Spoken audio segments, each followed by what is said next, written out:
Now, if Trump had been president over the past 10 days, a lot of people in the federal government would have been working a lot of nights and on the weekend to prepare for this hurricane. He was always pushing people to accomplish things faster. And it can annoy some people who want to rather go home early. That was Laura Ingraham doing the only thing her and the rest of the hosts at the Fox propaganda outlet know how to do. And that's jump to Donald Trump's defense after a disastrous day, which is exactly what he had today after the disgraceful political stunt that he pulled in Georgia. Because as many communities are reeling after this storm, Lee Ingraham and Fox and of course, Donald Trump only care about the political gain they can get out of it. And that is why Laura Ingraham is lying, saying that the results of this storm wouldn't be so bad somehow if Donald Trump was president, saying that Joe Biden and VP Harris have not done their jobs as leaders, which is just a lie. And remember when Donald Trump was president during a different crisis, he failed. Then, remember Donald Trump's response to a different storm? Well, he was president.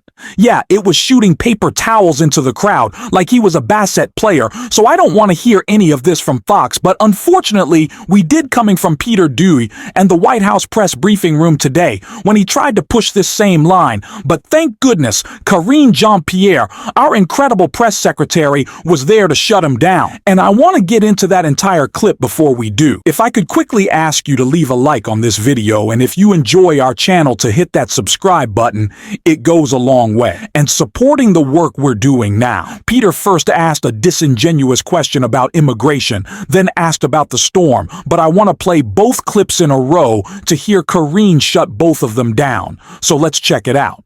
Thank you, Karine. 13,000 people who have been convicted of murder crossed the border illegally and are living among us. So how much danger are U.S. communities in right now because of this? I'm assuming you're talking about the ICE data? Yes. So just a couple of things, and I think it's important to correct the record here. First of all, the false representation of the data ICE shared. So that was what we are seeing, false representation. I got to call that out. We got to call that out. And it's been fact-checked by some of your colleagues here, by multiple outlets that has been debunked on what has been falsely misrepresented here. So we have to call that out. And so, look, can you clarify what the misrepresentation is? The numbers that is being put out about how many people are out has been falsely represented here. If you look at the total returns and removal of the past year, that has been higher than every year under the previous administration since 2010, if you look at it. And if we're going to report something, a data that's out there, we got to do it in a way that is not confusing the American people and certainly not lying. And so this has been fact-checked, and so this is the way that is being falsely represented here is just not okay. And though, got to be really clear about that.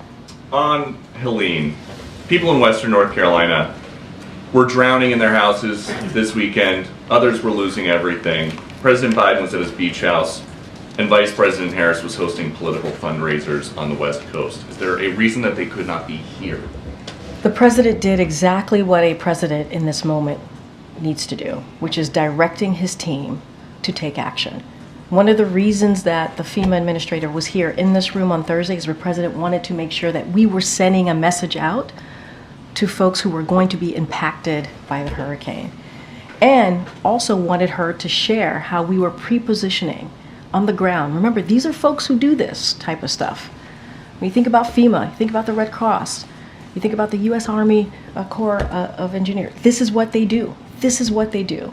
And so the president was on the phone. He said this when he was asked a question by one of your colleagues for more than 2 hours yesterday with governors and local elected officials, making sure that they had what they needed. You heard me talk about Governor Kemp and what he said to the president himself. He said this and shared this in a press conference, that the president has provided and said, what else do you need? And he actually said to the president, we have what we need.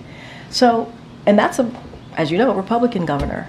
And look, and I talked about how the vice president also did her calls. She's going to be going to the FEMA agency and the center to get her briefing later this afternoon. The president is continuing to have these conversations with folks on the ground, elected officials on the ground, to make sure that they have what they need, and directing his team. That is how it's done. I don't want to hear any more of the MAGA lies about how President Biden and Vice President VP Harris have not properly responded to this storm. That is a joke of a lie. Brian Kemp today, a Republican governor certainly no fan of Joe Biden or VP Harris, immediately dispelled with Donald Trump's false claim that Joe Biden hadn't called him. It's just BS, and the fact that MAGA continues to push this just shows how desperate they are. They're trying to use this tragedy to politically benefit them.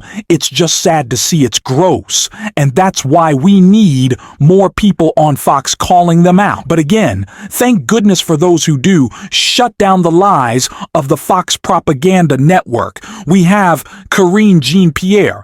We also have Jessica Tarlow, who called out that other lie that Peter Doocy was pushing about immigration today. And I want to check that out. He has moved over to demonizing immigrants, even legal ones like the Haitians, or taking the numbers that we were talking about on Friday, the number of, quote unquote, convicted murderers, rapists, et cetera, and saying this is all Biden and Harris's fault. And to the extent, to speak to its inaccuracy, the Department of Homeland Security had to release a statement saying that the ICE figures were being completely misinterpreted, saying the data includes individuals who entered the country over the past 40 years and also includes people that are in jail, not people who are out there roaming the streets.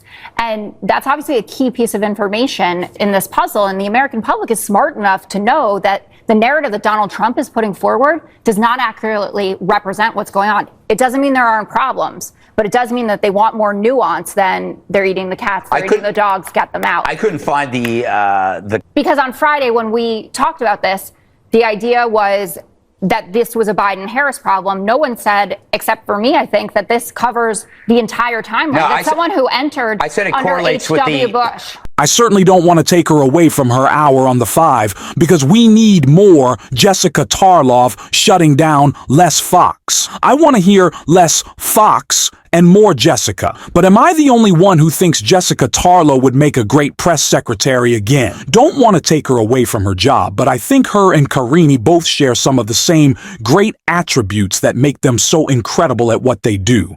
And shutting down those MA lies. Now, Fox, though, was not the only outlet, as we can expect. This is what the mainstream media does that wanted to come to Donald Trump's defense today, and sadly so. And we saw CNN pushing the same narrative about how great Trump was for making his political stunt today in Georgia, and I want to play that and respond to it. He is clearly taking this seriously as a politician is on the ground trying to show that he is there in support of the people on the ground in Georgia. And of course, this comes as well. He is, again, offering a message of unity. He has spent the last several days. How much could this CNN anchor be getting paid from Donald Trump?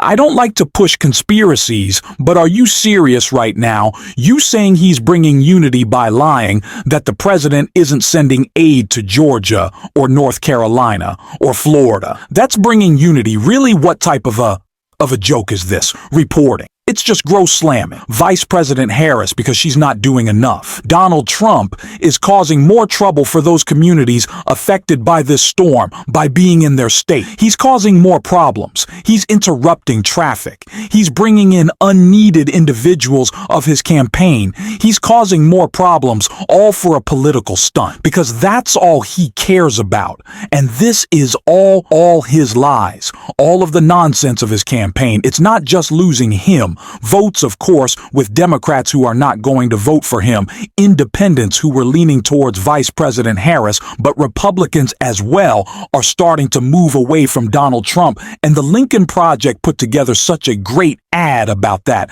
I want to check it out. Remember him? We thought he was different. We had fun at his rallies. It was exciting. What happened? Now he can't make up his mind about big issues, moral issues like abortion. Well, I think the 6 week is too short. I am going to be voting that we need more than 6 weeks. The next day, he flip-flopped. So I'll be voting no. For years, he said he really won the 2020 election. Frankly, we did win this election. Then he finally admitted he lied Lost by a whisker.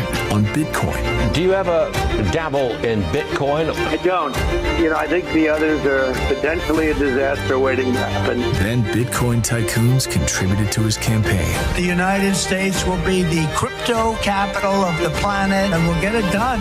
You know what happened to our guy? That guy we liked? After running for office for a decade, he became just another politician. It's sad. He has always been a liar, a con man. This is who he is. But now, more than ever, we can see it. And funny enough, now more than ever, MAGA can see it. Because they know they're the ones getting Con Ed. Now, of course, MAGA has always been the one getting conned. But when Donald Trump is trying to sell you a $100,000 watch, I think it becomes a little bit clear that you're the one who's getting taken for a ride here. And hopefully we see enough Republicans, not just for the sake of winning this election, but for the sake of bringing our country together, realize what a scam supporting Donald Trump is, and we're going to keep talking about that every single day on this show. And if you want to support that, as always, you can hit that subscribe button and leave a like on this video. And if you're stuck around at the end, drop a blue heart in the comments, and until next time, I'll see you soon.